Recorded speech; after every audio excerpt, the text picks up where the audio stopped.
Nakon što su postali najbolji u poznavanju prometnih pravila i propisa te najbolji na poligonu sa biciklom u svojih 5 županija, natjecatelji ovogodišnjeg međužupanijskog natjecanja Sigurno u prometu okupili su se u Livnu na velikom finalu 27. izdanja ovog tradicionalnog natjecanja. Cilj je doprinijeti povećanju razine sigurnosti cestovnog prometa i podizanju razine prometne kulture kroz edukaciju učenika osnovnih škola u poznavanju prometnih pravila i upravljanju biciklom u uvjetima cestovnog prometa. Osnovni cilj ove akcije je da se djeca upoznaju sa pravilom u prometu i načinom ponašanja u prometu i da to primijene kasnije.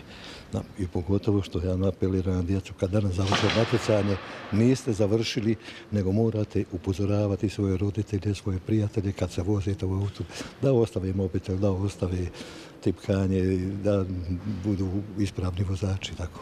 Nakon testa prometnih pravila, učenici su morali prijeći sa što manje grešaka izuzetno zahtjevnu stazu. Dosta su teške prepreke, nisu tako, kad bi rekli na prvu da smo je olako shvatili da su lagane, jer ima i suženja staze, ima ova S zavoj, pa spretnost prenošenja loptice s jednog mjesta na drugi lanac, tako da imaju po pravilima i malo je i poteže.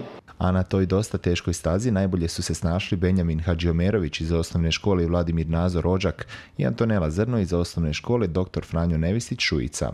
I ovo mjesto za mene znači puno jer nisam baš očekivao da će biti prvi na međužupanijskom natjecanju i želio bih preporučiti ostalima da se nastave truditi i da prati svoje snove i ostvarit će se jednoga dana. Meni ovo znači puno jer ipak sam se pripremala i učila sam i ne bilo nastavnice, ne bi ništa od ovoga osvojili jer ona nas ipak naučila dosta toga.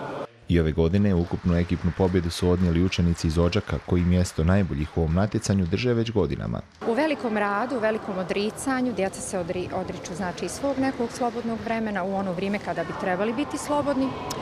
Također i ja se odričem i u ljubavi prema ovome.